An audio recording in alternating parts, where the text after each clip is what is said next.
Buenas tardes. Vamos a dar comienzo a la última sesión de esta mañana, que es sobre qué liderazgos y para qué política.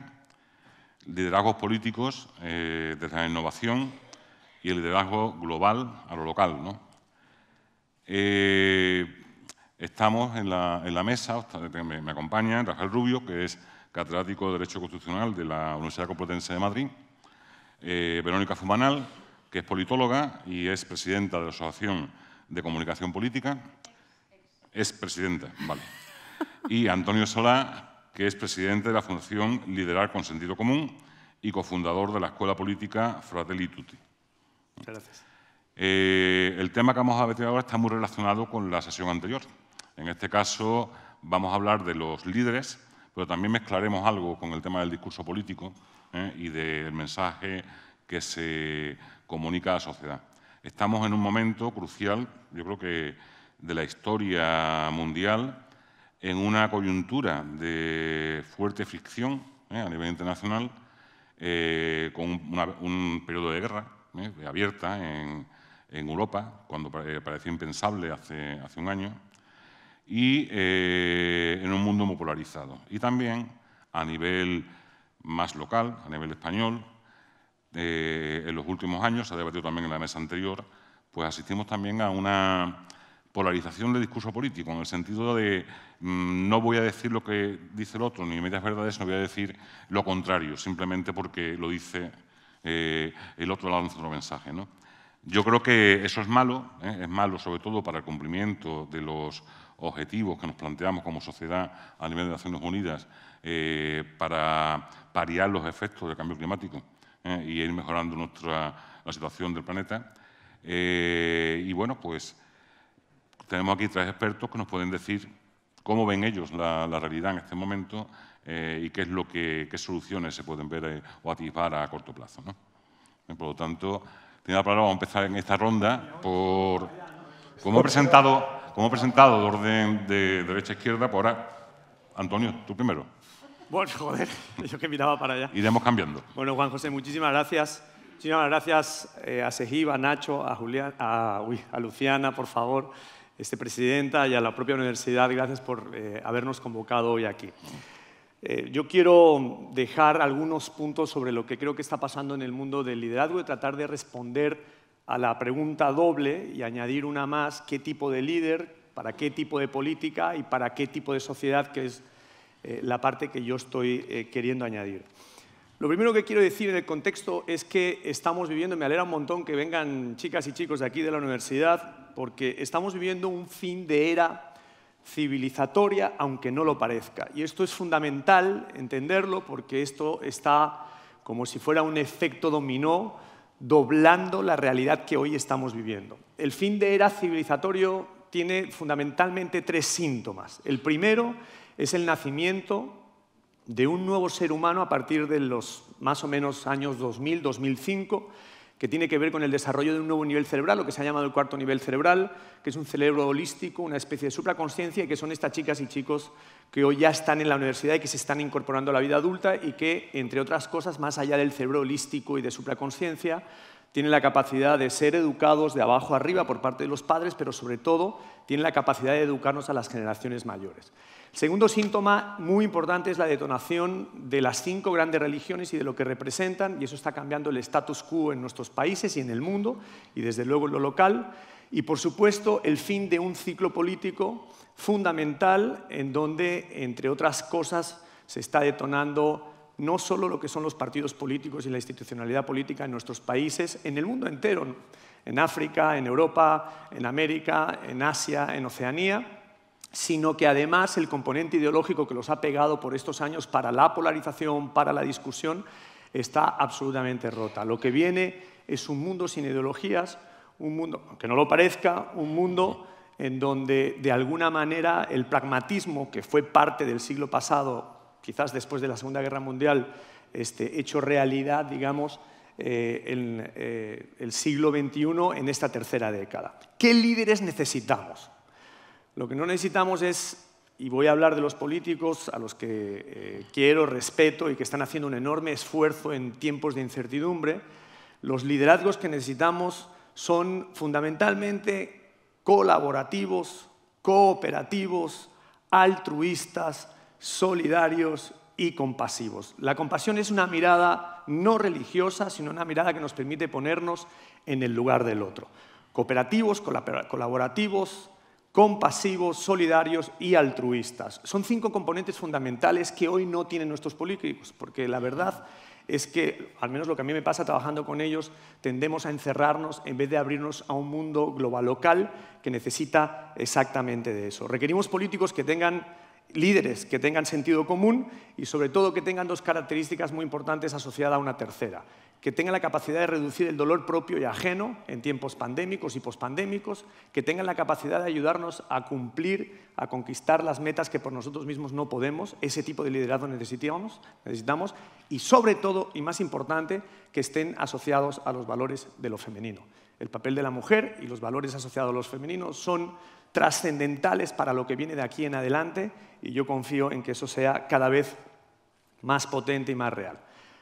Este tipo de líderes, cooperativos, solidarios, altruistas, solidarios y compasivos, ¿para qué política? Para lo que yo he denominado la humanítica, que no es nada nuevo, es una política que de verdad ponga a la persona en el centro de las decisiones.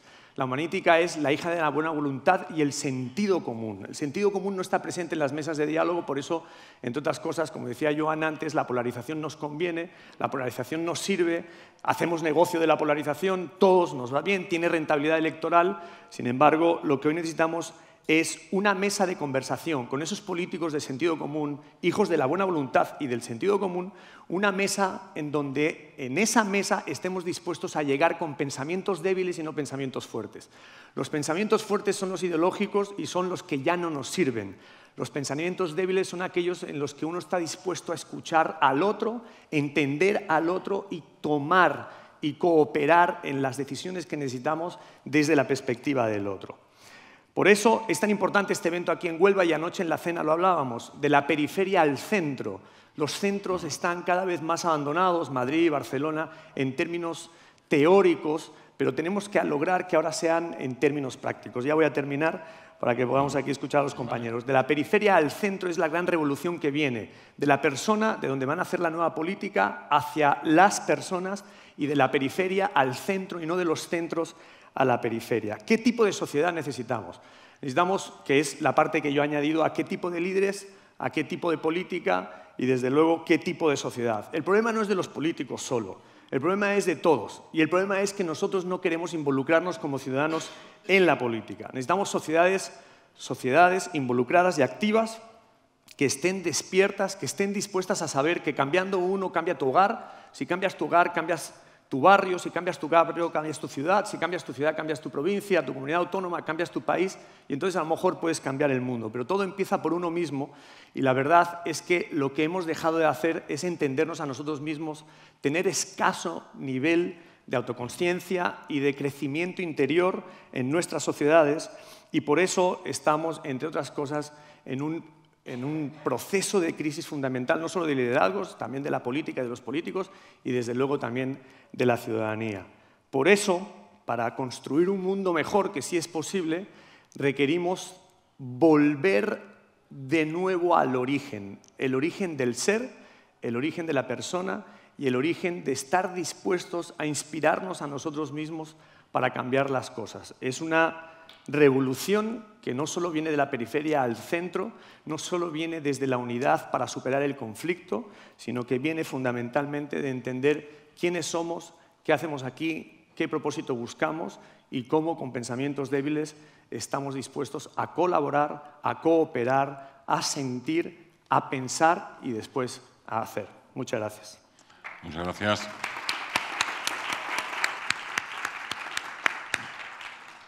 Cambio necesario que empieza por uno mismo, no solamente en la clase política. Verónica. Bueno, en primer lugar, muchísimas gracias a todas las instituciones que habéis hecho posible este seminario. Gracias a mis 2 acompañantes.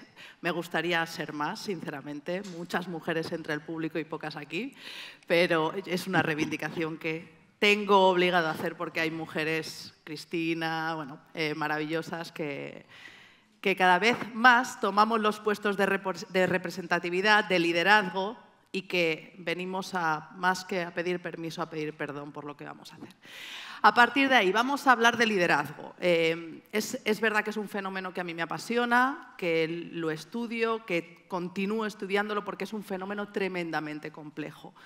Cada vez que hablamos de liderazgo, lo primero que se nos ocurre, que lleva aparejado a la mente, es un político con una corbata, ¿no? Una americana. Esto es lo que está en la narrativa de nuestro ideario. Y el liderazgo pues, también tiene un componente femenino, hay muchos tipos de liderazgo.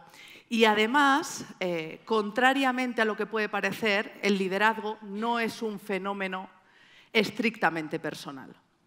Y todo el mundo dice, ¿cómo que no es una cuestión personal? Es decir, ¿no va de los atributos de una persona? Pues eso es lo que yo vengo a explicaros hoy aquí, que no necesariamente tiene que ver con los atributos de una persona, porque si no, ¿cómo se explica que haya liderazgos completamente diferentes, unos más relajados, más transversales, que generan grandes pasiones y otros más autoritarios que también lo hacen? Pues con las teorías de los hacedores de líderes, de ese dilema de si el liderazgo nace o se hace, no se explican. Y por lo tanto, la ciencia ha ido avanzando para explicar diferentes tipos de liderazgo en diferentes épocas. Así que la primera cuestión que yo os voy a plantear aquí es que el liderazgo no es un fenómeno personal, sino que es un fenómeno grupal. Y no va de nosotros, va de las personas con las que compartimos un objetivo. Por eso, seguramente, si alguien jacobino a muerte en este país, le preguntamos si Puigdemont es un líder, nos va a decir que no, pero si se lo preguntamos a una persona hiperindependentista, nos va a decir que no es solo un líder, sino que es un mesías, que lo vio claro. Por eso, el liderazgo no es un fenómeno que pueda ser analizado desde un punto de vista de lo que me gusta o lo que no me gusta, sino que tiene en cuenta otras cosas. ¿Qué tiene en cuenta? Bueno, pues el liderazgo es un fenómeno que no es un punto de llegada, es un proceso. Yo siempre se lo digo a los chavales, ¿no? A los que les doy clase, a las chicas, digo, el liderazgo no es como el carnet de conducir, que un día te lo sacas o en la facultad, ¿no? El grado, te lo ponen aquí, dice, tú ya tienes tu grado y con tu título de líder ya puedes liderar a las masas. No, es un proceso tremendamente complejo de crear y fácilmente de romper, ¿no? ¿Cuántas veces habéis pensado, jolín, pues esta persona a la que yo he votado, a la que yo he seguido, porque el liderazgo puede ser una directora de un departamento, puede ser una amiga, puede ser, es decir, son personas con las que nosotros nos identificamos, que son referentes, bueno, pues me ha defraudado, ¿no? Porque ha hecho algo con la que yo no estoy muy de acuerdo. Por eso el liderazgo uno no lo tiene y ya es para toda la vida, sino que es un proceso. Lo segundo, es un fenómeno de influencia. Ni siquiera es poder. Es decir, para que alguien sea referente tiene que decir algo y que ese algo te mueva por dentro y te mueva hacia una dirección, que esta es otra de las cuestiones que compartes con esa persona. Por eso insisto, no podemos juzgar. A mí cuando me dicen, no, los periodistas, oye, Verónica, estamos comparando los liderazgos de Ayuso y de, no sé, vamos a poner Rita Maestre. Digo, ya, pero es que no son fenómenos comparables. Digo, porque hay que analizarlo desde muchas perspectivas. Y efectivamente la de los seguidores es otra de ellas. Y como os decía, es una meta común. Para hacer el gran dibujo, y así también dejar que hable Rafa y que luego podamos debatir. Hay tres grandes teorías del liderazgo. Y os las voy a situar en el tiempo que crecieron, que se teorizaron, para que veáis cómo ha ido evolucionando y dónde nos hemos quedado. Las teorías innatistas del gran hombre son de los años 20 del siglo pasado. Y esas del gran hombre, imaginaos, ni siquiera se planteaba el de la gran mujer. Y esas tienen que ver con qué cualidades tiene que tener un líder para que efectivamente pueda serlo, ¿no? El carisma. A mí, alguien que me defina el carisma, pero bueno, todos más o menos, o todas sabemos más o menos de lo que estamos hablando. La determinación, la eficacia, la empatía. Sí, Pero hay líderes que no son empáticos, hay líderes y siguen siendo líderes. Por lo tanto, esas teorías sí evolucionaron en los años 50 y se hablaba de las teorías del contexto, ¿no? Cómo con un determinado contexto puede emerger un determinado liderazgo que sea completamente diferente a lo que había antes. ¿Por qué? Porque las circunstancias cambian. Y, por ejemplo, vuelvo al ejemplo de Cataluña, ¿no? Que es algo que yo he estudiado mucho. Hemos visto cómo hemos pasado de liderazgos muy testosterónicos y muy determinados a, pues, por ejemplo, Puigdemont, Artur Mas, a algo que es mucho más relajado ahora para los independentistas, que es Pere Aragonés. ¿Son los mismos? No, la coyuntura es completamente diferente. Y los liderazgos completamente diferentes. Por lo tanto, las teorías contextuales en un determinado contexto, cualquiera con unas características que cuajen en ese momento puede llegar a ser líder. Y si no, solo tenéis que ver los presidentes del Gobierno de España, lo diferentes que son entre sí, porque los contextos lo eran. Tercera teoría. Esta teoría es una teoría cognitiva y habla de los seguidores. Los seguidores son los que dicen si alguien o no es líder o no.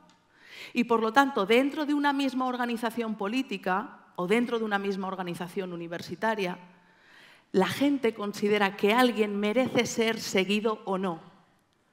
Y eso es una categoría cognitiva, que es líder o no líder. Dentro de aquellos que consideramos líderes, si son prototípicos o no. Es decir, si son líderes con los que nosotros nos sentimos identificados. Pero ya veis, nada tiene que ver con la persona, nada tiene que ver con si es guapo, guapa, alto, alta, inteligente, determinada. No, es con la percepción que tienen los seguidores y, por lo tanto, con esa inversión de cuáles son los atributos que los seguidores consideran que son dignas de seguir en una coyuntura determinada.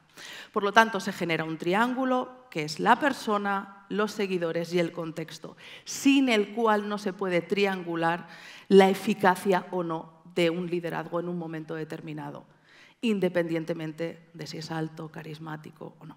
Yo me voy a quedar aquí porque hay una teoría un poco más compleja, que es la identidad grupal.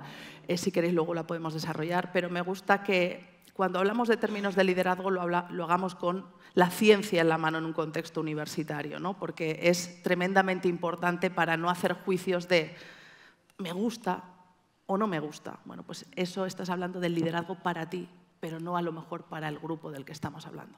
Así que muchísimas gracias y luego a vuestras preguntas. Muy bien, muchas gracias. Bueno, te tocó, Antonio. ¿Qué digas, Rafael? Muchísimas gracias. Otra persona la palabra a ti. Nada. Muchísimas gracias a todos los organizadores, instituciones y personas, la Diputación, bueno, creo que es difícil con tantos patrocinadores no dejarse a nadie, pero la Diputación, la Universidad, la Junta, la SEGIP y el Ministerio, la Agencia, y a todas las personas que os habéis involucrado activamente en la organización para que este evento tan rico, porque creo que el programa es muy diverso y muy completo, pues haya sido posible, ¿no?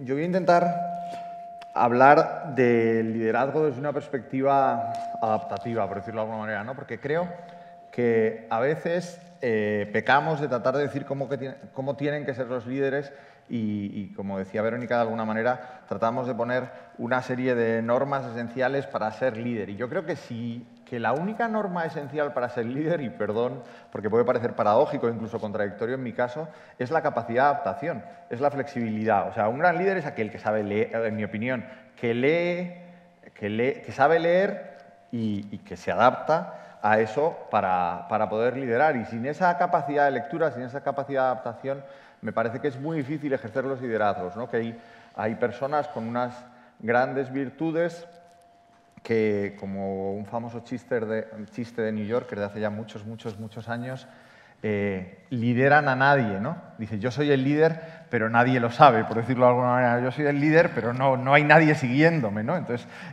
han cumplido todas las normas, siguen hasta el final sus reglas del buen líder, pero les falta la masa de detrás, ¿no? Y por eso trataba de ponerme en situación de decir cuáles son los 3 grandes retos, en mi opinión, con los que se enfrenta hoy en día un líder, o en qué tipo de sociedad convive un líder para poder liderar algo. Y me fijaba en 3, ¿no? En la ausencia de confianza o en la desconfianza, la vulnerabilidad y la fragmentación / polarización, de los que creo que se ha hablado ya de alguna manera y por tanto voy a tratar de ser breve. El Papa Francisco, que daría para mucho en esto de estudiar el liderazgo, pero que una de las cosas que a mí más me fascinan de él es que tiene una capacidad prácticamente infinita de convertir lo abstracto en material, de acuñar conceptos, formas de decir que reflejan de una forma muy gráfica lo abstracto. Se refirió a la época que vivimos como la era de la desconfianza. Yo creo que es el primero al que le he oído decir eso, o sea, que mientras estamos todos hablando de la sociedad de información, de la sociedad del conocimiento, el Papa Francisco, hace 3 o 4 años, hablaba directamente de que el elemento que más caracteriza esta era es la desconfianza. Y de alguna manera creo que conecta con lo que decía Antonio de este fin de era y de la situación en la que estamos, ¿no? Cuando hablamos de confianza, y es un tema del que se habla infinito y del que se han escrito miles de definiciones, a mí me gusta mucho una que es de Gambetta, que pone el acento en el elemento subjetivo de percepción, ¿no? Habla del nivel de probabilidad subjetiva de que se va a cumplir lo prometido, por decirlo de alguna manera. O sea, la confianza entendida como el me fío de que la persona va a cumplir con lo que ha prometido, va a cumplir con las expectativas que genera, en general va a cumplir. Y para cumplir, de alguna manera podríamos decir que la confianza es la suma de la competencia, la integridad y la benevolencia. Creo que esta definición de confianza nos podría dar alguna pista sobre el liderazgo moderno, ¿no? Esta suma, o sea, el líder moderno tiene que sumar a la competencia, la integridad y la benevolencia. Y de alguna manera, las 3 creo que nos permiten dar una respuesta a este primer elemento de la crisis de confianza, que además es un elemento generalizado, que no es exclusivo de la política, como en algún momento ya se ha dicho aquí, sino que afecta a las instituciones, a los gobiernos, a las ONGs, a las empresas, incluso a la propia confianza interpersonal, ¿no? O sea, en general existe una caída de la confianza que requiere dar respuestas en esta línea. En segundo lugar, la vulnerabilidad que probablemente podríamos resumir en el carácter de las crisis, ¿no? No sé ustedes, pero yo tengo sensación desde hace unos años de que vivimos en una crisis permanente. Y las crisis permanentes en el fondo son una sucesión de crisis y esto no es irrelevante. O sea, si te pones a pensar cómo son las crisis, yo diría que de alguna manera la crisis pasa a ser un accidente normal. Y es un accidente normal porque se produce de manera recurrente, que tiene una serie de elementos. El primero es que es predecible. Aunque parezca sorprendente, pero es predecible que va a producirse una crisis en algún sentido. En segundo lugar, que a pesar de ser predecible, es inevitable. Y en tercer lugar, como decíamos ya, que se encadenan. Esos accidentes se encadenan uno tras de otro y por eso generan la crisis.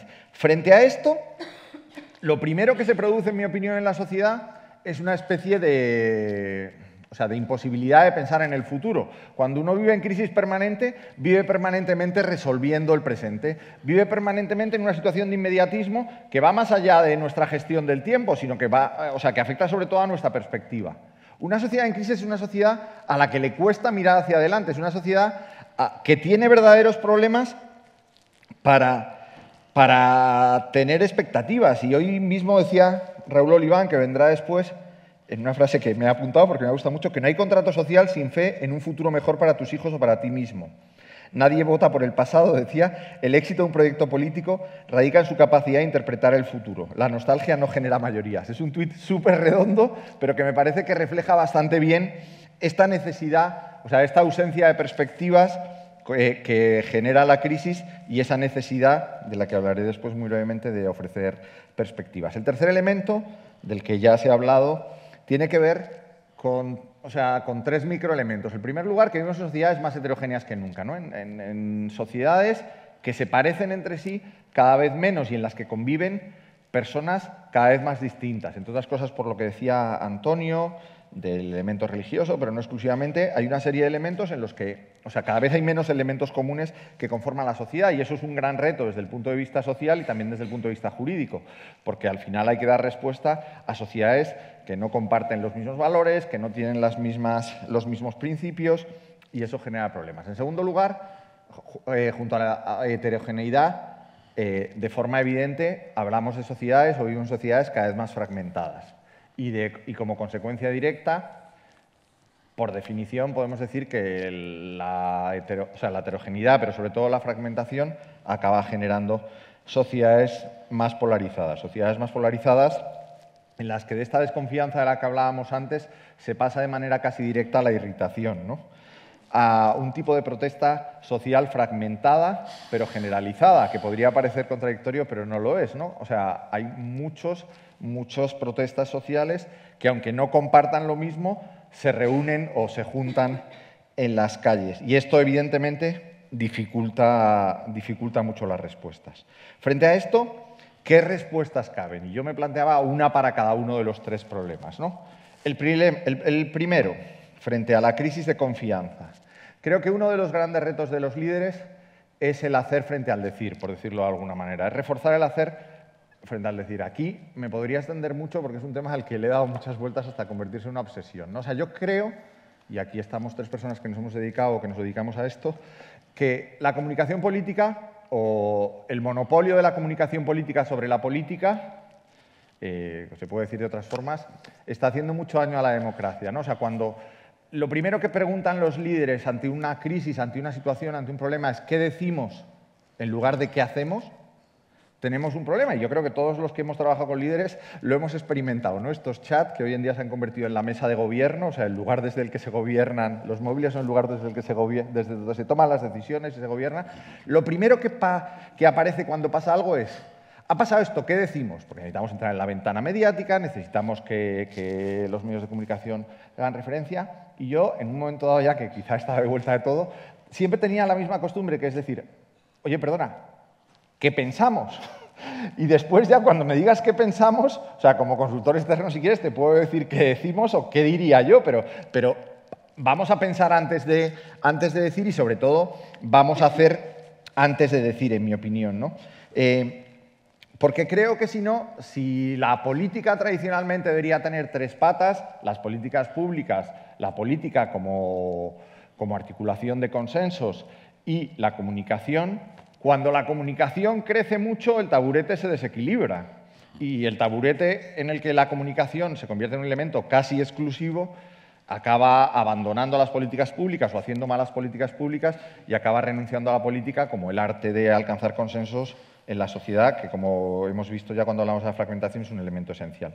En segundo lugar, frente a la crisis y la vulnerabilidad y ese inmediatismo natural o esa ausencia de perspectiva, los líderes creo que hoy en día tienen que ser capaces de trabajar a medio y a largo plazo. Y esto, que suena muy bien y que todos lo materializamos en planes, programas, proyectos, en el día a día resulta casi imposible. O la experiencia del día a día, y yo creo que muchos de ustedes que se dedican a esto lo habrán comprobado, resulta casi imposible. O sea, vivimos tan esclavos de la agenda diaria que muchas veces nos pasa como a Groucho Marx, ¿no? Que vamos de victoria en victoria hacia la derrota definitiva, ¿no? O sea, vamos ganando el día a día y hemos pasado un día más con grandes éxitos, con gran repercusión mediática, habiendo colocado nuestro mensaje, pero sin quererlo nos estamos dirigiendo o alejando de donde íbamos, o nos estamos dirigiendo de forma acelerada y exitosa hacia el precipicio, ¿no?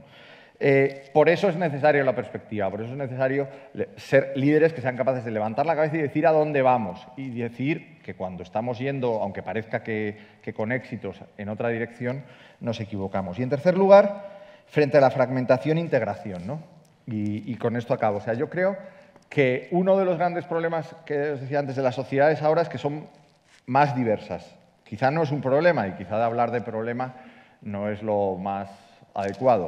Pero a efectos de gobernanza sí que es un problema. O sea, resulta, como es una realidad distinta, requiere de respuestas distintas. Y, por tanto, gobernar sociedades diversas, ya no se pueden gobernar sociedades diversas con las reglas anteriores. Y en ese sentido, y como digo, con esto acabo, creo que la tercera característica de los líderes en la situación actual debería ser la capacidad de integración, de generación de consensos. Quizás suena demasiado teórico, pero personas que sean capaces de hablar para todos, que abandonen, y vuelvo al primer punto, esa dialéctica electoral que por definición se basa en la diferencia, para lo que en mi opinión debería ser la dialéctica de gobierno, la comunicación de gobierno, que se basa en los consensos, en encontrar cosas comunes a todo el gobierno, a toda la sociedad y no solo a aquellos que te apoyan o a tus votantes, ¿no? Pues yo creo que con estas tres ideas, integración frente a la fragmentación, se me ha olvidado, pero el hacer frente al decir, la perspectiva frente al inmediatismo y la integración versus a la fragmentación, abrimos, creo que el debate, y quedo a su disposición. Muchísimas gracias. Muy bien, muchas gracias.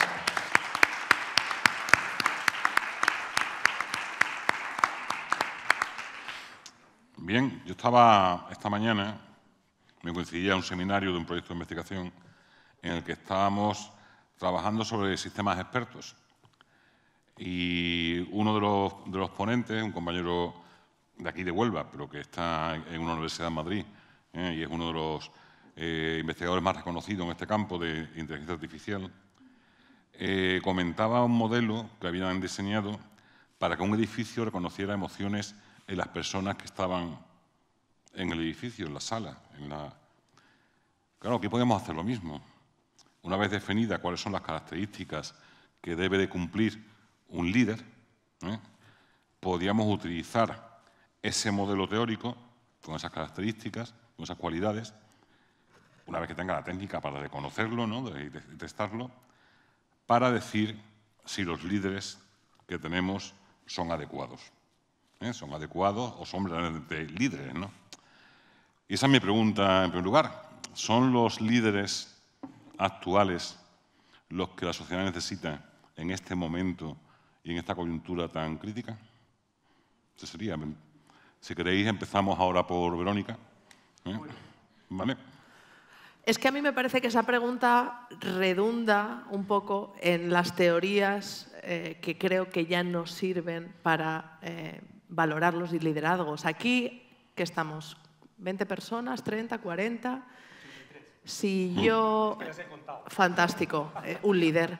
Si yo le pregunto a ese señor o a esa señora o a esta chica sobre el liderazgo de una persona, me va a contestar en base a sus disposiciones personales, es decir, comparten endogrupo, es decir, pertenecen a una misma familia ideológica, pertenecen a una familia de un colectivo, pertenece a una misma cuestión postideológica, como por ejemplo el ecologismo, o es del exogrupo, es decir, esa persona justo se pone delante de lo que yo considero que son mis intereses. Porque la valoración va a ser completamente diferente. Y por lo tanto, decir que sí, los líderes que tenemos ahora son los adecuados para la sociedad es hacer una pregunta que no tiene una única respuesta, porque para los señores y las señoras de Vox, Abascal será un líder estupendo, pero para el movimiento feminista nos parece una aberración. Y por lo tanto, esa cuestión se ha de plantear en función de si el señor Abascal es un líder prototípico para el endogrupo que él quiere, al que él dice representar. Y seguramente, si le preguntamos si el señor Abascal es un buen líder a los seguidores de Vox, seguramente les dirá que sí. Ahora, en esta coyuntura, ¿se lo preguntamos a los señores de Ciudadanos sobre el señor Albert Rivera? Porque si se lo hubiéramos preguntado en el 2015, hubieran dicho que el señor Albert Rivera es el presidente del gobierno que se necesitaba entre el endogrupo de Ciudadanos. Pero seguramente, si lo preguntamos en el 2015, si se lo preguntamos ahora en el 2020, seguramente hay muchos seguidores incluso de Ciudadanos que ya dirán que no. Por lo tanto, no se puede contestar a esa pregunta si no se tiene en cuenta la visión de los seguidores, las disposiciones personales, lo que ha hecho, lo que ha dicho, lo que decía Rafa, yo no puedo estar más de acuerdo, ¿no? Es decir, qué han hecho, qué han dicho, a quién representan y en función del contexto, porque el contexto es fundamental. Yo les pongo a mis estudiantes de los másteres de liderazgo un ejemplo siempre, que es el héroe del monopatín, que todos nos acordamos, un chico de Madrid que estaba en un momento determinado, en una circunstancia determinada donde había alguien intentando perpetrar un atentado terrorista y esa persona, por sus disposiciones internas, salió a rescatar a una persona y en ese acto murió. Esa coyuntura le dio a este chico un liderazgo social. Sin esa coyuntura seguramente no sabríamos quién es. Por lo tanto, yo entiendo la pregunta porque así me provocas, pero no es una pregunta que, en mi entender, ven a mis compañeros que me tienen que llevar la contraria, esa pregunta tiene tantas respuestas como personas hay aquí en la sala. Muy bien, Antonio. Efectivamente, mi respuesta es no. Así que le voy a llevar la contraria a Verónica. Yo creo que no tenemos los líderes que hoy se necesitan. Me voy a tratar de explicar sobre algunas cosas que al menos yo estoy tratando de analizar y de ver. A mí lo primero que me parece es que vivimos una democracia muy estrecha para un futuro tan grande, una democracia agotada, extenuada, que además claramente en el mundo no está subiendo ni asumiendo la nueva participación ciudadana que necesitamos. Por lo tanto, es una democracia que en esa extenuación nos ha empezado a lastimar. Cada día hay menor, salvo casos excepcionales, participación en las elecciones, porque creemos que nuestra democracia como ciudadanos es participar aquí cada 4 años, en México cada 6, en Paraguay cada 5, y así nos va. Por lo tanto, una democracia extenuada con unos líderes de transición que son los que tenemos hoy, y lo digo con respeto a los que están aquí de políticos ejerciendo, que no están pudiendo responder solo a la complejidad de los problemas que tenemos. Por lo tanto, tenemos un gravísimo problema de liderazgo en el mundo y en nuestros países y desde luego también en lo local. Entonces, no tenemos los líderes que necesitamos. ¿Por qué? Porque la lectura de nuestra democracia es equivocada, porque es una democracia extenuada para un futuro tan grande. ¿Qué es lo que yo creo que va a pasar? Tratando de responderme a los problemas que hoy se están planteando en nuestras democracias. Democracias, además, que de los 194 países o 200 que reconoce Naciones Unidas, para que te hagas una idea, en 60 hay conflictos armados hoy, por lo tanto no hay democracias. 60, no solo Rusia o Ucrania, 60 conflictos armados. Hay 4.000 millones de personas que viven con menos de 5 euros al día, 5 euros, hoy hay paridad, 5 euros al día. Más de 1.500 millones de personas que viven con menos de 1 euro al día. Hay 750 millones de personas explotadas, de los cuales, para que te hagas una idea, solo en América Latina cerca de 1 millón de niños son explotados todos los días. Eso también pasa aquí en España, por cierto, en donde el tráfico de personas es un drama. Más allá del maltrato, como sabemos, somos uno de los peores 5 países en el mundo en maltrato de feminicidio. Una desgracia de trogloditas en nuestro país. Por lo tanto, no tenemos líderes, tenemos una democracia agotada y necesitamos una respuesta. Yo creo que la respuesta es una democracia, voy a hacer una burrada, pero como me encanta decirlas, una democracia digital, directa y participativa. Porque esto va a cambiar el status quo en el que nos encontramos y va a obligar a formarnos y a formarnos para liderar de manera proactiva, porque yo comprendo las teorías, pero a mí lo que me parece es quién está asumiendo el reto de liderar. Porque es que es muy fácil decir, hoy qué dice la opinión pública. Como me tocó una vez con un presidente estar en una mesa de trabajo y lo primero que dijo, después de una crisis monumental de seguridad que hubo, es ¿qué dice la opinión pública? Lo que acaba de decir Rafa, joder, yo no sé qué dice, coño, ¿qué vamos a hacer con lo que está pasando? ¿No? Hacemos poco, pero más que hacemos poco, pensamos poco, pero más que hacer y pensar poco, sentimos poco. Y ese es el tercer punto que yo quiero mencionar en una democracia digital directa y participativa, en donde estemos dispuestos a los que nos preocupa nuestro metro cuadrado, que son los problemas que están en nuestro metro cuadrado, porque a nosotros nos preocupa, a cada uno de nosotros, nuestro metro cuadrado. Esto es una idea de un compañero nuestro argentino que se llama Pablo Nopov, entendido el metro cuadrado como pagar la letra final de mes, como tener un buen hospital con medicamentos, poder llevar a una escuela a mis hijos en donde le den una buena educación. Lo que me preocupa a mí es el metro cuadrado. Y los políticos hoy no están, por desgracia, en el metro cuadrado de los ciudadanos, por esa desafección de la que hablaba antes. Lo vuelvo a reiterar, no tenemos los líderes que necesitamos, los que tenemos son de transición y eso se van a acabar. ¿Qué viene después? Necesitamos una democracia digital directa y participativa, no hay que tenerle miedo al algoritmo, hay que intervenir el algoritmo. Hoy nuestras democracias, como recientemente teníamos en el primer congreso sobre democracia digital directa y participativa que hicimos desde la Fundación, los algoritmos de las .com, de las grandes tecnológicas, son algoritmos que están aplicando desde el campo de la publicidad a nuestra democracia. Estamos jodidos. Si nosotros nos vamos a dejar que apliquen algoritmos de la publicidad a nuestra democracia, todo va a salir, como dicen en Argentina, por el orto. Nos va a ir mal. Perdón que sea tan expresivo, Luciana, pero la verdad es que nos va a ir muy mal. Entonces, tenemos que intervenir esa parte también, asumir que la tecnología viene de camino, asumir que la tecnología ya invadió nuestras vidas y que la revolución que viene es mucho más potente. Olvidaros de las redes sociales que tenemos hoy, mucho más potentes que lo que tenemos hoy. Ayer hablábamos en la cena, aquí con la vicepresidenta, que, bueno, sí, las redes sociales que tenemos hoy, pero es que lo que viene es una red de esporas en donde las personas vamos a tener mucho más poder acumulado que el que tenemos hoy. Vamos a poder ejercer política. Vamos a poder votar por el teléfono por primera vez. Se va a resolver el problema de la identidad. En Sierra Leona, en el Cuerno de África, acabamos de aplicar una primera campaña con tecnología blockchain de cadena de datos para la identidad de una población, la mitad, que no tiene DNI. En Haití, donde estamos trabajando, porque aquí en España todos tenemos DNI, pero en Haití el 80% de la población no tiene una tarjeta de identidad. Y casi la mitad de la población, porque aquí nos parece normal, pero en el mundo no, la mitad de la población en el mundo no tiene identidad, ¿no? Entonces, democracia digital directa y participativa. No tenemos los líderes que necesitamos incorporar la tecnología sin tener miedo al algoritmo y necesitamos sentir, pensar y hacer. Me tomé unos minutos más y pido disculpas, pero yo traté de respetar los 8 primeros minutos, pero esta parte me parece muy importante a tu pregunta, Juan José. Sentir, pensar y hacer es un modelo invertido a lo que hoy estamos haciendo.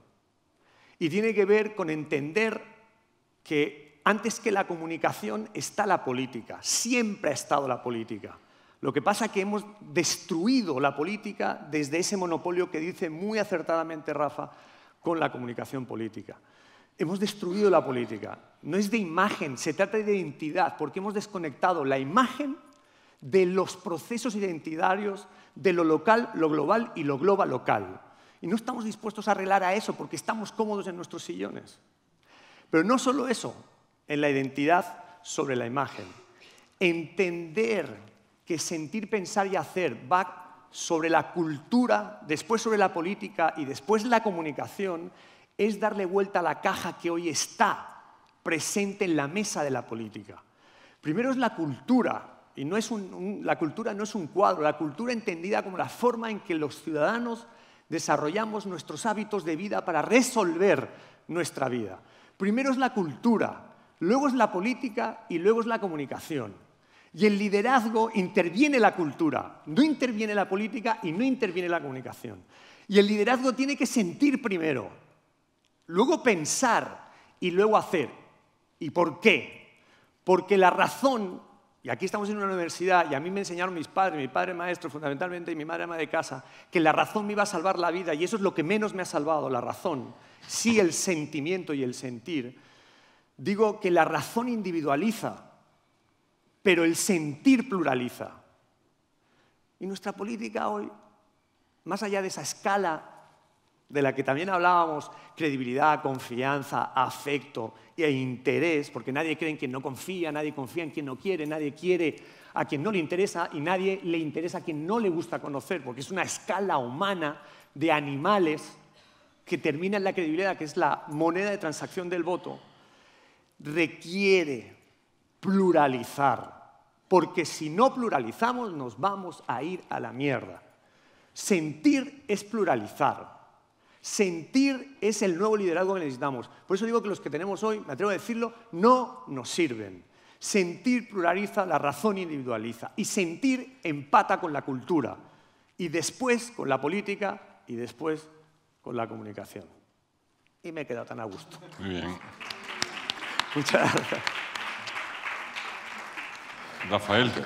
Bueno, Antonio ha dado una respuesta macro, Verónica ha dado una respuesta técnica y quizá voy a intentar, por completar, por así decirlo, centrarme en la parte micro, que me parece que muchas veces nos olvidamos y tiene su importancia, ¿no? O sea, ¿los liderazgos responden a la sociedad que tenemos? Pues, sinceramente, no lo sé, pero ¿cómo seleccionamos esos liderazgos? ¿Cómo acompañamos esos liderazgos? ¿Y cómo se ejerce ese liderazgo? Serían como las tres preguntas que son las que producen el liderazgo actual que tenemos, ese que responde o no responde a las necesidades actuales. Y en mi opinión, en los tres campos vemos bastantes deficiencias. Esto a lo mejor ayuda a intuir la respuesta, ¿no? O sea, desde el punto de vista de la selección, creo que en general no tenemos buenos mecanismos de selección. En política me parece evidente, o sea, yo creo que muchos de los que estamos aquí hicimos una apuesta muy fuerte porque pensábamos que las primarias eran la solución. No digo que no lo fueran, pero no ha sido evidente que no ha sido suficiente y que los efectos secundarios probablemente han sido muy superiores a lo que hemos ganado. Entonces, creo que seguimos buscando un buen mecanismo de selección, o sea, porque creo que a día de hoy los partidos políticos, en una de sus labores fundamentales, que es la selección de líderes, no nos olvidemos, o sea, que forma parte de sus tareas y forma parte de su razón de ser, de su sentido, me parece que están desconcertados. O sea, no hay un buen mecanismo de selección de líderes. Pero creo que no es solo un problema de partidos políticos, creo que es ampliable a algunos campos de la sociedad civil, es ampliable a ONGs, o sea, respondemos a unas lógicas que me parece que no dejan que llegue, o sea, que los líderes, que tengan acceso a esos puestos de responsabilidad que les permiten ejercer de alguna manera más el liderazgo. En segundo lugar, la legitimación, el acompañamiento, ¿no? O sea, esos líderes son capaces de formar equipos, llevan a cabo ese tipo de gobierno colaborativo del que hablaba Antonio, o sea, son capaces de ponerse a la altura de la complejidad de los problemas que tienen, porque hoy en día, bueno, y yo creo que siempre, pero la sociedad es tan compleja que no hay líder, por capaz y por competente que sea capaz de dar respuestas suficientes y, por tanto, otro de los grandes elementos del líder es esa capacidad de conformar equipos con capacidad de dar respuestas para afrontar esa complejidad. Y me parece que tendemos a generar, y tiene mucho que ver con el primer punto, con el de la selección, tendemos a generar equipos que, por decirlo de alguna manera, acompañan al líder básicamente reafirmándole en sus posiciones. Y a veces es muy difícil, en el día a día, insisto, hablo desde lo micro, es muy difícil ver gente capaz de contraponer ideas con el líder, de enfrentarse, entre comillas, a él en mesas de reuniones. Y yo, desde mi experiencia, echo mucho en falta esa disidencia interna, insisto otra vez, no solo en los partidos políticos, sino que creo que es un fenómeno general. Y por último, los procedimientos. Y aquí confieso que probablemente esté un poco trastornado por mis últimas experiencias de trabajo con algunos líderes, pero creo que uno de los grandes problemas para ejercer el liderazgo es su práctica, y puede parecer evidente, pero no lo es. O sea, Karl Robb, que en el mundo de la consultoría política durante mucho tiempo fue una referencia, al menos para algunos, hasta el punto de que, con cierta mala intención, muchos le denominaban como el cerebro de George Bush para poner de manifiesto que le ponía a Bush lo que Bush no tenía, pero decía siempre una cosa: pensamos que la política es cuestión de estrategia, y en un 90% la política es cuestión de logística, aunque suene pobre. O sea, y mi sensación con el liderazgo tiene mucho que ver con eso. O sea, el problema del liderazgo no es de carisma, casi nunca, no es de capacidad de comunicación, es casi siempre de capacidad de gestión personal, del tiempo personal, de priorizar, de dedicar cabeza a lo importante y dedicar tiempo a lo importante, y capacidad de gestión de equipo, o sea, de tener procedimientos de toma de decisiones. Algo tan sencillo como no depender del teléfono de quién está en el despacho en un momento o en otro. No sé si me explico, pero a la hora de la verdad creo que los problemas del liderazgo, y con esto acabo, muchas veces tienen más que ver con lo micro, con esta logística que decíamos, que con la ausencia de grandes carismas o con la ausencia de esos héroes de los que hablaba Verónica, que creo que que no son necesarios para ejercer el liderazgo, ¿no? Muy bien, muchas gracias. Vamos a ver, yo he hecho la pregunta genérica, he hecho líderes, no líderes políticos. Y ahora podemos centrarnos en el liderazgo político, ¿no?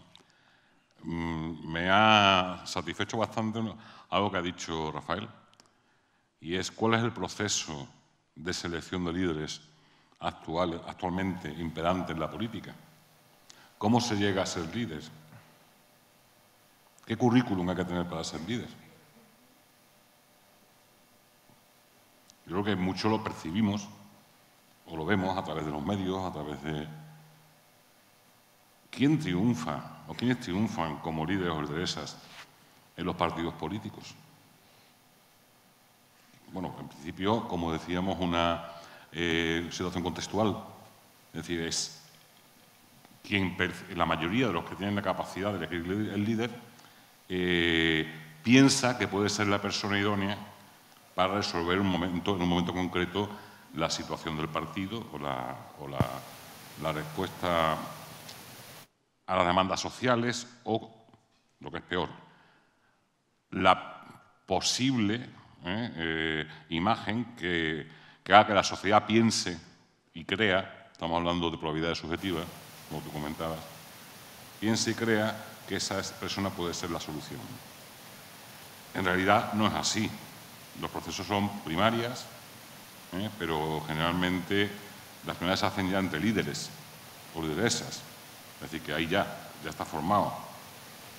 ¿Cómo han llegado a estar ahí esas personas? Los que estáis en política lo sabéis.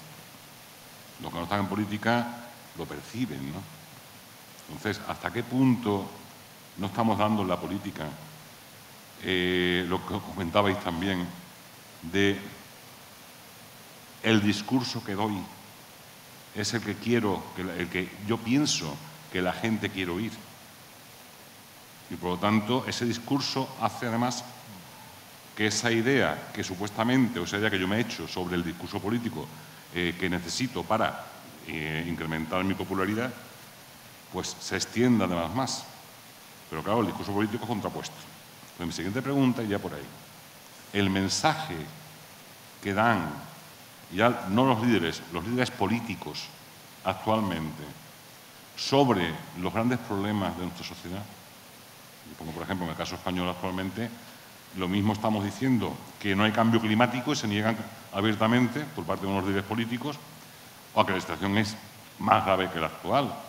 En cuanto a soluciones, por ejemplo, el tema energético, hay gente que defiende las nucleares y gente que es radical con las energías renovables.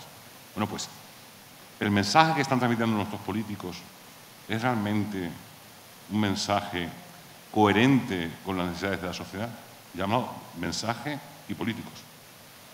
Ahora, pues empieza tú ahora, Rafael. A ver, mi sensación es que, vivimos en una sociedad donde las tres agendas tradicionales, la agenda política, la agenda mediática y la agenda social, cada vez son más diferentes. No sé si me explico. O sea, para que exista una conexión entre los líderes políticos y la sociedad, de alguna manera las tres agendas deberían confluir por la dependencia que generan unas de otras, ¿no? Entonces, pues la agenda social debería alimentar la agenda mediática y la agenda mediática, en último término, acabaría alimentando la agenda política. Ah, que no se me oye con esto. La barba o en general que está... Bueno, perdone. Ahí está. Mejor, os habéis ahorrado. No, es broma. Que yo creo que en el esquema tradicional de agendas, entendiendo agenda setting como de lo que se habla, del mensaje, hay una diferencia cada vez, en mi opinión, cada vez mayor entre la agenda social, la agenda mediática y la agenda política. Lo ideal sería que la agenda social alimentara la mediática y la mediática alimentara la política, pero creo que de alguna manera se ha invertido la lógica. La agenda política es la que alimenta la mediática y la social va por otro lado, ¿no? Entonces, eso acaba provocando una separación, en mi opinión, bastante importante de los intereses, o sea, de los mensajes de los políticos y de los intereses de la sociedad, por decirlo de alguna manera, ¿no? Esto es súper simplista y puede ser incluso un poco, o sea, puede tener un elemento no verdadero o un elemento falso, pero sí, como he dicho al principio, es una percepción, o sea, sí que hay una diferencia que tiene que ver quizá con algunos de los elementos que han salido aquí, ¿no? De esa falsa, o sea, de esa forma de alcanzar el liderazgo que tú señalabas, donde hay un elemento endogámico muy fuerte, de esa orientación puramente electoral de la política que hace que los problemas tradicionales, si no tienen una repercusión electoral, pasen a un segundo plano dentro de la agenda y, por tanto, aun pudiendo ser tremendamente importantes o relevantes, si no se les ve o si no tienen una repercusión electoral, pues acaba afectando, ¿no? O sea, algunas de las cosas que hemos hablado aquí, por ejemplo, ¿no? Que electoralmente cumplir con la palabra dada no sea un elemento esencial, acaba alterando los comportamientos desde el punto de vista del cumplimiento con la palabra dada. O sea, no es solo un tema de temáticos, es también un tema de comportamientos.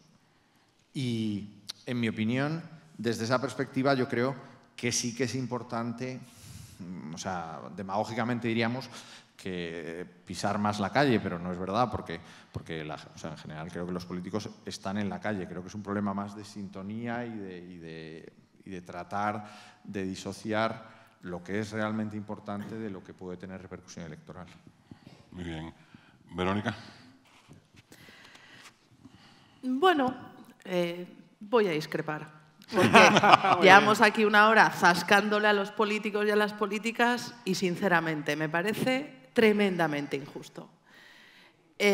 Básicamente porque yo, que trabajo con políticos y políticas, yo he visto lo que han sufrido en esta pandemia. Los he visto llorar, los he visto no dormir. Y, sobre todo, yo cuando estaba allí y acabábamos la reunión, decía, qué putada tener esta responsabilidad en este momento, porque nadie se presentó a estas elecciones para gestionar la miseria, la basura, la tragedia y la muerte. Entonces, negar que los líderes, y vamos a abstraernos de la política madrileña, de verdad, que es que después de Madrid hay gente que el alcalde de mi pueblo no cobra un duro por ponerse adelante. Y lo tuvimos que convencer entre todos, mi pueblo tiene 150 habitantes, lo tuvimos que convencer entre todos porque no se quería presentar nadie. Y luego que se presentó, ¿qué hacemos? ¿Decirle que es un cara dura? ¿Por qué no te has puesto tú? Vamos a subir el nivel. Ciudades medianas. Este país, la mayoría de las ciudades no las reconoce ni la madre que las parió. Desde hace 20 años han tenido un proceso de transformación absolutamente brutal por los sinvergüenzas de los políticos. Hombre, por favor, no me parece tremendamente injusto. ¿Por qué? ¿Por qué no estoy yo? Se gana, vamos a decirlo claramente, no se gana dinero, eso para empezar. Nadie que quiera hacer dinero en este país honradamente se pone político. Nadie. En cualquier otro país. No, claro, es que cobran más en otros países. No. Pero es que no estamos hablando de los ratios, estamos hablando de que cobran infinitamente más porque hay países donde la política es prestigio y en este país no. Entonces alguien se presenta y lo primero que hacemos todos es presuponer que es un chorizo o un aprovechado, una choriza o una aprovechada. Cuando seguramente le ha costado el aislamiento de su familia, romper con algunos amigos y encima dejar de tener vida, porque vas a una discoteca y te hacen una foto. porque resulta que te vas con un amigo que no es tu novio, pero te vas con un amigo a un sitio, te hacen una foto, lo ponen en Twitter, un sinvergüenza, y tienes que dar explicaciones. Ya no digo ya si eres mujer, porque a partir de allí o te has convertido en la tonta del bote o la Rottenmeier de turno. Ya está. Entonces, no, es que es muy fácil, no. Y luego vayamos a la política autonómica. Fuera de la M30, fuera del Congreso de los Diputados, hay una gente al frente de las instituciones que se han comido esta pandemia también con patatas, que han tenido una vocación de servicio público, de verdad, es que no está pagado, es que esa gente dentro de 15 años seguirá teniendo a sus espaldas lo que pasó en las residencias. Yo no me quiero dormir por las noches con eso en la conciencia. Todo esto está muy bien, está muy guay desde un bar decir que todos son unos sinvergüenzas, que todos son unos aprovechados, pero la gente que trabajamos con los políticos y las políticas creo que tenemos el deber de informar también de lo que hacen, de que no tienen vida privada y que sus hijos, sus hijas no los ven, no las ven absolutamente nada. Y eso, o tienes una voluntad de servicio público y de ayudar a los demás, o de verdad, es que no se aguanta. No se aguanta. Por lo tanto, ¿la forma de elegir a los líderes podría ser mejor? Claro, y podríamos vivir en una sociedad donde no hubiera machismo, donde no hubiera contaminación. No, vivimos en la sociedad que tenemos y os digo, las sociedades normalmente tienen a los líderes que se merecen. Entonces, cuando hablamos tan mal de nuestros políticos, en el punto, también estamos hablando mal de nosotros mismos. Y una aclaración. Yo mi intervención no era peyorativa. Y te voy a decir por qué. Tranquilo. Es decir, yo la política la he vivido en casa. Y la he tenido muy cerca. Y he visto lo que es el sufrimiento y el estrés cuando hay que hacer y tomar medidas duras, en el caso de la provincia de Huelva, todo el plan de vertederos controlados, eliminando los vertederos que había extendidos por todo el municipio de la provincia. ¿Dónde ubicar esas instalaciones con la posible presión social que había detrás? Tal. Y evidentemente a mí me han preguntado muchas veces, pero una vez me preguntaron, un político hace 2 o 3 años, que por qué no me lanzaba. Y lo dije muy sencillo, digo, porque gano menos y tengo más problemas. Claro, así de claro, no por otra razón. Gano menos y tengo más problemas. No, sí. Me gusta la política, me gusta poder influir en la sociedad para que lo que yo creo que es bueno se lleve a cabo, pero creo que tener también esa faceta de sacrificio. Oye, Juan José, si me permite responder a la pregunta, porque sí a mí me parece muy importante esta parte que dijiste del mensaje, si los políticos están dando los mensajes o no. Lo que yo creo es que en este apartado la autenticidad se ha perdido o ha perdido brillo, digamos, en el mundo de los políticos y de la política por, digamos, la transacción con la imagen, ¿no? Nosotros hace poco en el equipo de la Fundación inventamos un término, porque creo que además no solo que las normas de juego están gastadas, sino que tenemos que crear un nuevo vocabulario para saber qué es lo que nos está pasando porque el que tenemos no es suficiente.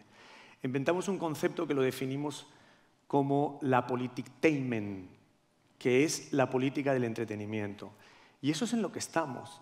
Hoy la política no solo compite con el entretenimiento, porque estar a las 8:30 de la noche en la tele o en las 9 significa que, la noticia del telediario, que estás compitiendo con otros programas que entretienen, sino que además en las redes sociales es puro entretenimiento. Entonces la politictainment, que es la política de entretenimiento, es en sí misma competir contra el entretenimiento, pero además se ha convertido en entretenimiento. Joder, si es que si no nos decimos las cosas, si seguimos utilizando eufemismos para hablar, para ponerle acotación a los problemas que tenemos en el mundo de la política, de los políticos y de los ciudadanos, vamos a seguir aquí haciendo teorías que no nos llevan a ningún lado. La política de entretenimiento es eso estrictamente. Y eso ha hecho que pierda fondo. Y perder fondo ha hecho perder autenticidad.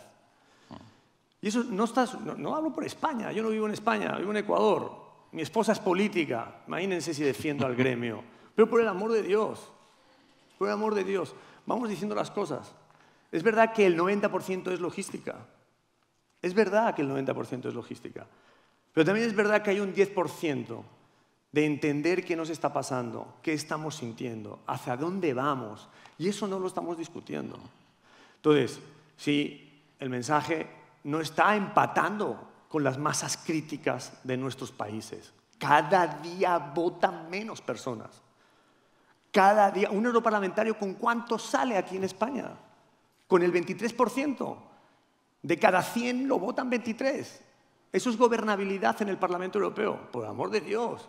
El presidente de Haití fue presidente con el 21% del electorado. Ya sé que es un estado fallido, pero me puedo ir a Sudáfrica. Podemos hablar de Nepal, que es una economía avanzada, o de Ghana, o de Kenia, o de Francia. No solo países en vías de desarrollo, subdesarrollados o desarrollados. Nuestro sistema está en vías de extinción. En los próximos 10 años vamos a vivir una revolución como nunca antes, de la mano, entre otras cosas, de la tecnología. Y si seguimos diciéndonos lo mismo, vamos a seguir teniendo los mismos resultados porque vamos a seguir haciendo lo mismo. Y yo creo que a eso, como sociedad, no hay que estar dispuesto. Y desde ese punto de vista, lo que hay que cambiar no solo es el mensaje, es las normas de juego y pasar la Politictainment a otro estado.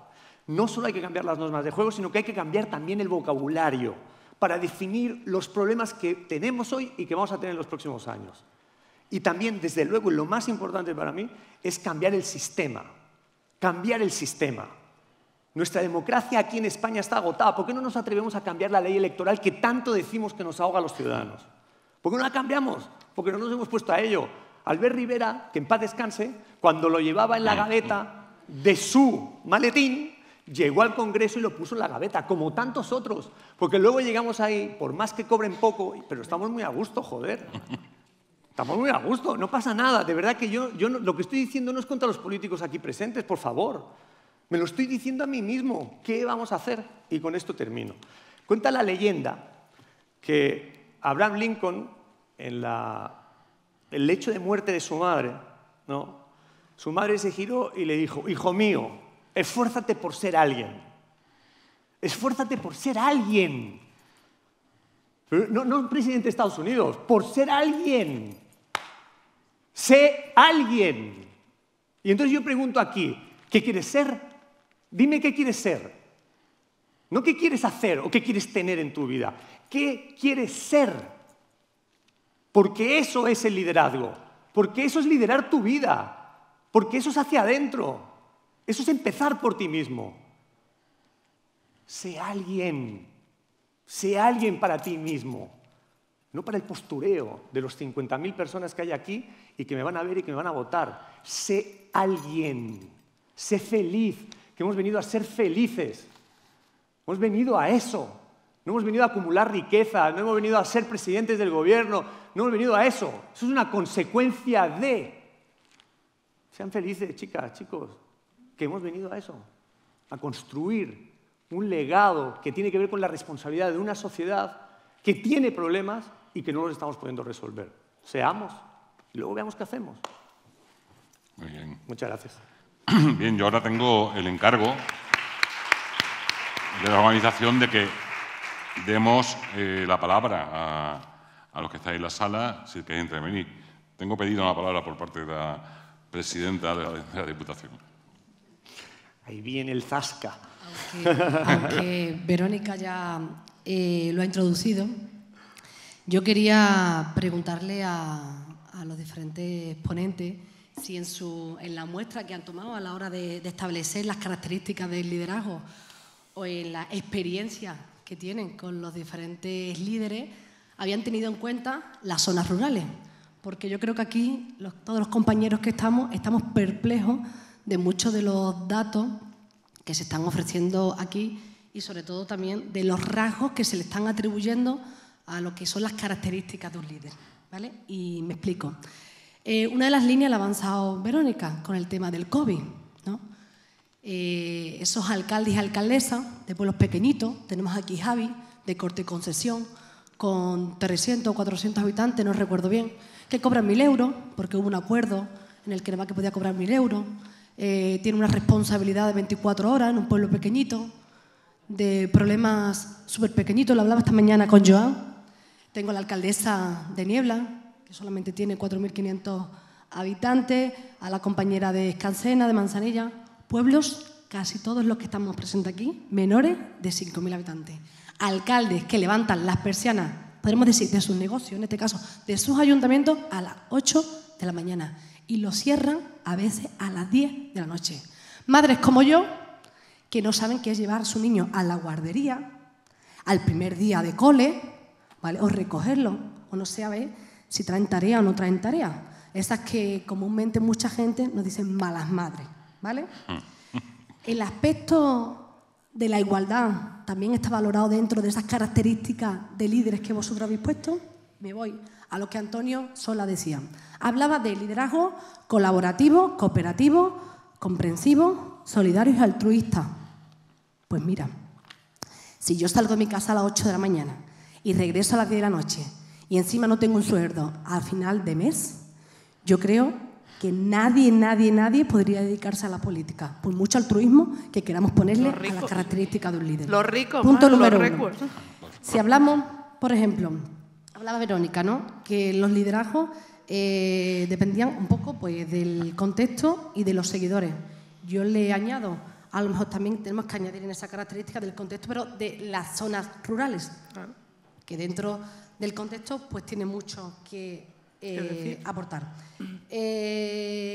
Hablaba de la parte de la política en cuanto al sentir, emocionar, ¿no?, que tenemos que personalizar, y que hablaba que muchas veces estamos utilizando el marketing a la hora de llamar la atención de nuestros votantes. Es que si vamos, los pasos son hacia una política del corazón, de la emoción, pues al final estamos vendiendo un producto, también somos al final tenemos que un anuncio publicitario de alguna forma en el que continuamente tenemos que ser comprados por nuestros vecinos y vecinas, que cada 4 años tienen que sentir la necesidad de seguir votándonos y seguir refrendando esas políticas que estamos haciendo, con lo cual algo de marketing habrá que ponerle a la parte política. Y si a esto le unimos todo el tema de las redes sociales, que cada vez salen, o sea, cada año sale una red nueva en la que al principio lidera Facebook, cuando no tienes que estar en Twitter, cuando no tienes que estar en TikTok, cuando no tienes que estar con las fotografías más personales para llegar a la gente en el Instagram, llega un momento en el que o le pones un poquito de marketing y de parte emocional o difícilmente te compran después tus vecinos y tus vecinas. Y por último, por añadir a la reflexión, ser y estar. Decía, hay que ser, pero también es muy importante, hay que estar. Que eso es al final lo que implica la política de cercanía, que es la que tenemos la mayoría de los alcaldes y alcaldesas y concejales y concejalas que estamos hoy aquí representados. El ser, pero también es muy importante, el estar. Y el estar las 24 horas como estamos cada uno de los que estamos aquí presentes. Muchas gracias. Muy bien. Voy a añadir lo de estar. Estar es fundamental, es verdad, ¿eh? Yo hay lo de un estar, tema, te lo voy a añadir. Un tema que no hemos tocado en el debate, más relativo al mensaje y a las políticas que se hacen, y es la ruptura generacional. Lo tocamos al principio un poco. Si miramos a otros países, de los Estados Unidos, el Reino Unido incluso, con el tema del Brexit, es decir, la votación del Brexit la determinaron en el sentido de la votación personas que iban a desaparecer en los 10 años siguientes a la votación del Brexit, en gran medida, decidiendo por la población que estaba mayoritariamente a favor del Brexit. Bien. ¿Qué ocurre en muchos países de nuestro entorno? Que la política es una gerontocracia. Estamos hablando de personas, bueno, vamos a ver el caso del presidente de Estados Unidos, pero bueno, en muchos países. En otros países con una población media un poquito más joven, y pongo el caso de España, tenemos personas de 50 años, puede ser de medio 50, 55 años, nuestra clase política. Pero es que se están haciendo políticas no con la perspectiva de 55 años, sino con la perspectiva del votante. Y el votante ya empieza a ser mayor de 65 años. Y quienes van a recibir la herencia en los próximos años son los que están ahí arriba, que tienen una percepción radicalmente distinta, como tú comentabas al principio, de la sociedad, de nuestros valores. Y estamos haciendo una política errónea, no pensando desde un punto de vista de equidad intergeneracional, sino favoreciendo a la generación actual en perjuicio de los que vienen por detrás. Y lo vemos todos los días, desde el tema de reforma de pensiones, desde el punto de vista energético, consumo tal, el discurso de negar las evidencias del cambio climático, del deterioro medioambiental, del planeta que se nos acaba, los que están ahí detrás saben que se les va a acabar. Y son conscientes y sufren por ello.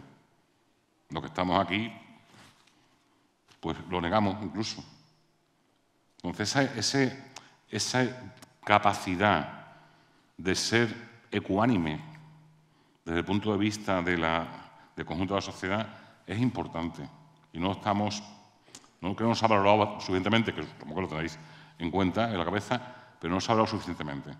Hay que hacer política para los que vienen detrás, no para los que están a punto de marcharse. Más intervenciones.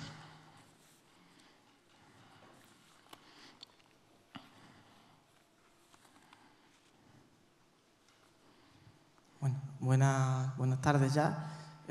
Yo voy a ser muy breve. Como ha dicho Maru, nuestra presidenta, pues soy alcalde de un municipio de aquí de Huelva, 500 y pico de habitantes. Nos han quitado, que tenemos pocos, nos han quitado algunos, pero bueno.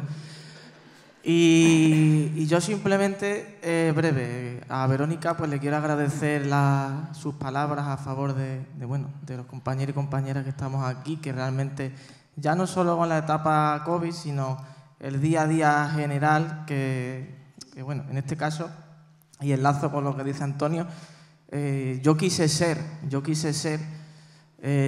no alcalde, sino alguien que aportara, en este caso en mi municipio, lo suficiente como para sentirme satisfecho. Durante el tiempo que llevo lo estoy logrando y al final ese es el objetivo. Se sufre, pero al final la balanza claramente es a favor, ¿no? A pesar de todo. Y simplemente me dirijo a Antonio. Han nombrado varias veces eso de democracia digital, participativa, creo, no me acuerdo exactamente. Y yo pregunto por qué actualmente en el mundo solo hay 3 países que tienen implementado el voto electrónico.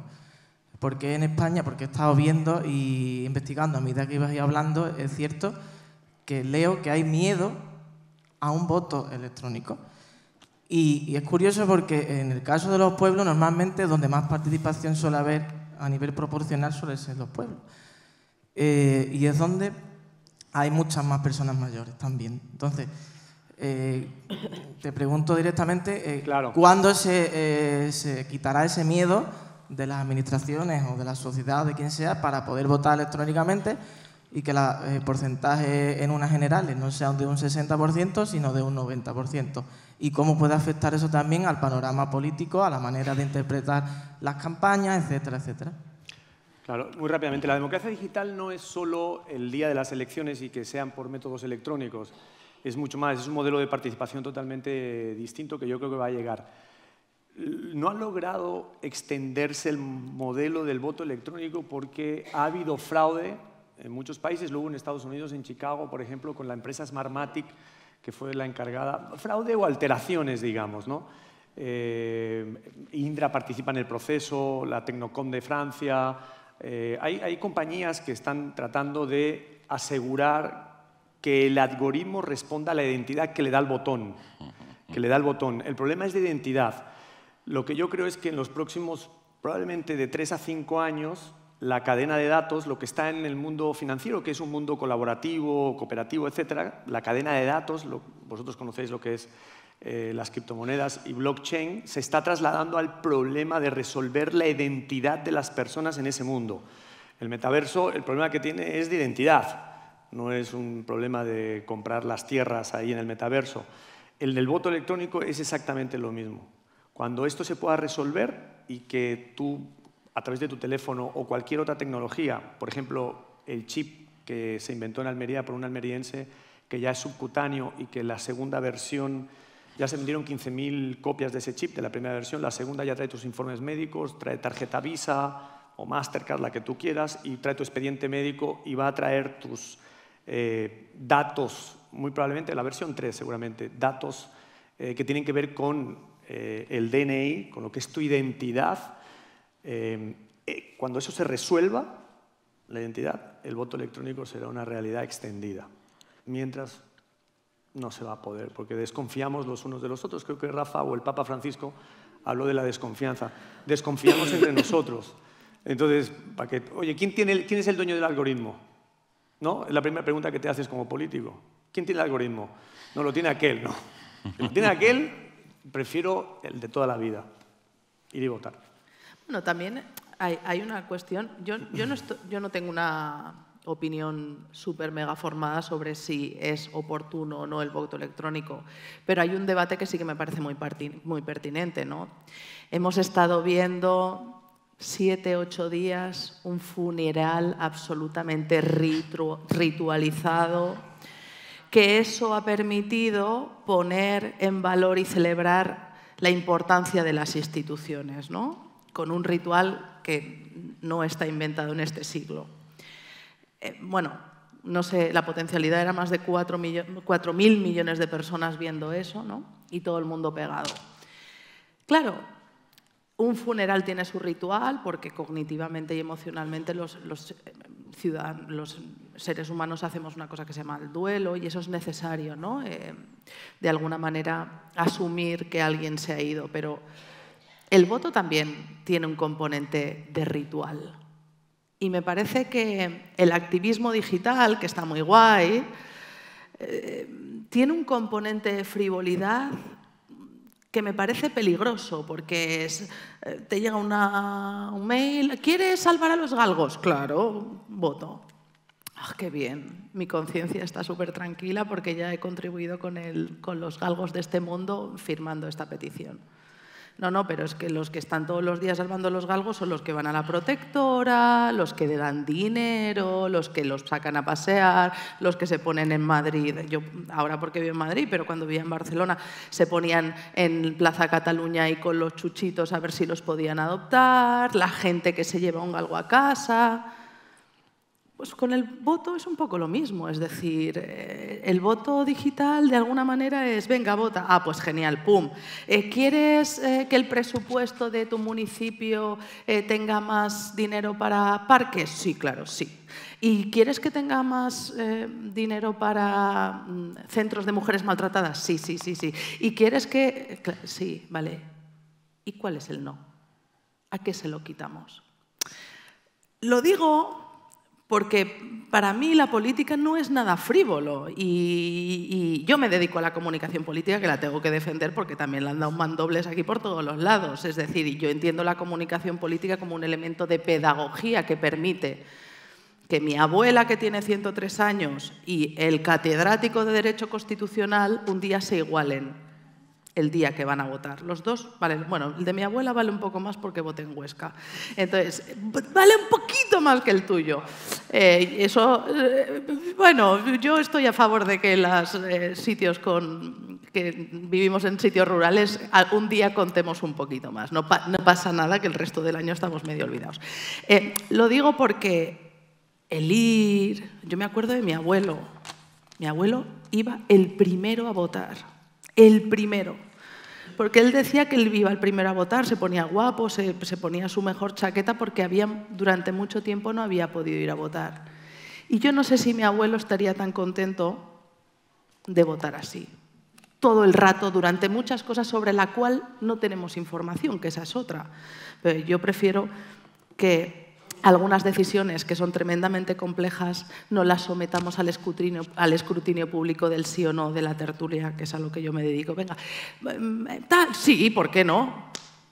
Entonces, a mí los rituales me parece que para las instituciones también son necesarias, a pesar de que creo que no se puede luchar contra lo que viene y que Hay cuestiones que, por ejemplo, yo tengo un amigo que vive en Estonia y allí, creo que es Estonia o Lituania. El país del mundo con primera vez democracia digital. Y allí, es correcto. El primer día que vas a Estonia, porque él es español, te hacen tu identidad digital y no vuelves a pisar una institución pública en la vida. Así es. Es decir, todo está allí. La financiera, ya yo me fui al padrón en Madrid, tuve que ir presencialmente. No sé si tiene mucho sentido ir a un padrón presencial y luego votarlo todo por aquí. Entonces yo creo que tenemos que ir caminando hacia una senda, pero no sé. Ahí lo dejo, que no lo tengo muy claro, ¿eh? Sí.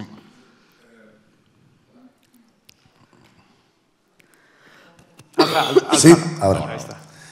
Buenas tardes. Yo me dedico a la comunicación político-institucional y me ha gustado mucho el término de Antonio Sola, meter el input del divertimento en la comunicación. Lo que pasa es que creo que ni los medios actuales están lo suficiente preparados y habitualmente cuando hay una sociedad que evoluciona muy efervescentemente, siempre se quedan generaciones por detrás, generaciones por delante y los medios tendemos, e incluso los políticos tendemos a atender donde está el grueso de la población. Sin embargo, hay que tender a evolucionar porque cada vez las generaciones de atrás van desgraciadamente cayendo y tenemos que evolucionar hacia adelante. ¿Dónde está ese punto de evolución? Porque yo la política no la entiendo sin la comunicación. Creo que es algo que va intrínsecamente encadenado. Si el político tiene que evolucionar, la comunicación debe evolucionar. E incluso, si me apuras, antes que el político. ¿Dónde tendríamos, hacia dónde tiene que ir la comunicación en estos momentos y en un futuro próximo? Rafa, habla. Perdón. Ha salido varias veces, ¿no? Pero, que no tengo micrófono. O sea, yo intentaba ejemplificarlo con la figura del taburete, ¿no? O sea, yo creo que la política es una mezcla de políticas públicas, o sea, de la agenda política que sacas adelante, de políticas, que son una serie de herramientas, o sea, aquí el español no ayuda mucho, pero que son pues, la capacidad de generar consensos, la capacidad de llegar a acuerdos, la capacidad de negociar, todo eso es política y eso es indispensable que esté en la política. Y en tercer lugar, al mismo nivel de la comunicación. O sea, yo creo que la comunicación es un instrumento esencial para hacer política, lo decía Verónica antes, o sea, es lo que permite, de alguna manera, que la política llegue a todo el mundo y que todo el mundo pueda involucrarse de una manera activa en la política. Desde esa perspectiva, yo creo que el papel es un papel equilibrado, donde la comunicación esté al servicio de la política y las políticas y permita hacer mejores políticas públicas, mejor servicio a los ciudadanos y permita también hacerlo de una manera más política, en el sentido de que permita alcanzar más acuerdos, llegar a consensos, unificar de alguna manera la sociedad fragmentada. Y desde esa perspectiva creo que los tres elementos son esenciales. O sea, que no hay política sin políticas públicas, sin política y sin comunicación. Lo que venía a decir antes es que yo creo que estamos en una sociedad, un poco en la línea que señalaba Antonio, donde la comunicación se ha puesto por encima de las políticas y de la política. Y en mi opinión eso es una deformación. Es una deformación que genera, o sea, que tiene una serie de efectos que en mi opinión perjudican a la política y perjudican a la democracia.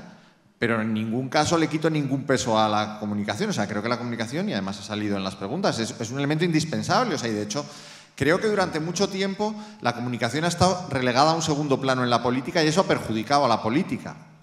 Y eso lo hemos vivido durante 20 años y los que nos dedicamos a esto lo hemos vivido más todavía. O sea, que la política era una especie de caramelo, de lacito final que se le ponía a las políticas. Yo creo que la comunicación tiene una función estratégica dentro de la política y que en ese sentido condiciona la política y las políticas. O sea, no le quito ningún peso. Lo que digo es que en ocasiones, cuando ponemos demasiado el acento en la comunicación, acabamos perjudicando a la política y a las políticas. Ese era... Estoy yo. ¿Vas a decir algo? No, Antonio. No. Ok. Yo ya me solté yo muy el rápidamente, antes. porque quiero Muy añadir breve, a lo que decía Rafa, y antes de que ya nos corten, un tema sobre la intermediación, porque sí obliga a los políticos y a los comunicadores, desde mi punto de vista, a evolucionar, y creo que es hacia donde está yendo la cultura. Mira, lo voy a decir así, para que nadie se moleste, por favor, nada de lo que he dicho aquí es personal. Amo lo que hago. Para tú hablar con Dios, ya no necesitas a un cura. Ave María Purísima, ya no necesitas a un cura. Tú te bajas un app, ¿no? El app te dice lo que tienes que hacer y te sientas al lado de Dios a confesarte, hermano. Para hacer una transferencia, ya no vamos a la oficina del banco, a la ventanilla. Usamos todos Bizum, transferencia por teléfono, ya no vamos.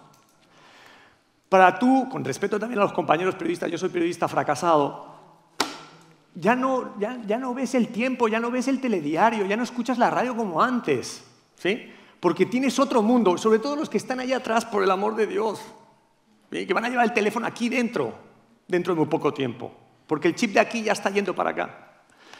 Si la intermediación religiosa, la financiera y la periodística, que son las tres más importantes que han gobernado poderes de verdad, ¿por qué pensamos que la intermediación política va a seguir como sigue igual hoy?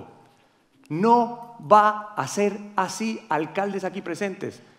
Por favor, no se tomen personal lo que he dicho antes. Hay miles de políticos buenísimos. ¡Felicidades! ¡Los amo! Pero bueno, vamos a decir algunas cosas. Hablo mejor de otros países. La intermediación es exactamente lo mismo. La intermediación política, como hoy está concebida, se va a acabar. ¿Sí? Nuestros congresos, nuestros senados, nuestros alcaldes, nuestras diputaciones provinciales, nuestros presidentes de gobiernos, el sistema va a ser modificado. Viene modificándose por aquella generación. Y no lo queremos ver. No cerremos los ojos. No cerremos el algoritmo. No cerremos la nueva realidad que viene para dentro de 15 años. 15, 20, 30, 40 años. A lo mejor ya estamos muertos. Eso viene de camino. Ya se están haciendo las pruebas. Ya se están haciendo las pruebas. En Palo Alto, en California, se acaba de hacer una prueba. Me dices a mí que no. Bueno, entonces, la intermediación se va a acabar como está concebida hoy. ¿Qué es lo que vamos a hacer? Por cierto, en el siglo XVII y en el siglo XVIII hubo otro tipo de intermediaciones políticas, especialmente en Inglaterra. Entonces, ¿por qué tiene que ser como es hoy? ¿Por qué no podemos pensar un modelo nuevo, distinto y mejorado a lo que tenemos hoy, que permita la suma de los que vienen también por detrás, que no nos eche a los que vamos a estar viejos o ya estamos, y que en esa mesa de discusión comprendamos, como decía al principio, con pensamientos débiles, cómo nos ponemos de acuerdo? Porque no se trata de tecnologizar la humanidad, sino de humanizar la tecnología. Y esa es la clave. Bien, hay varias personas que quieren intervenir desde el público, pero es que lo tenemos muy complicado. Porque ahora es el cóctel y después a las 3:30 hay que volver a la sala. Con lo cual el margen es muy pequeño y yo creo que, bueno, es un tema que podemos estar debatiendo todo el día. Yo, como habéis visto, soy incapaz de moderar sin intervenir. Y bueno, está bien, y creo que nos pasa a todos los que estamos en la sala, ¿no? Con lo cual es un tema problemático. Yo simplemente daros muchas gracias, Rafael, Antonio y Verónica, por vuestra presencia, vuestras intervenciones y a la organización por haber organizado este congreso. Muchas gracias.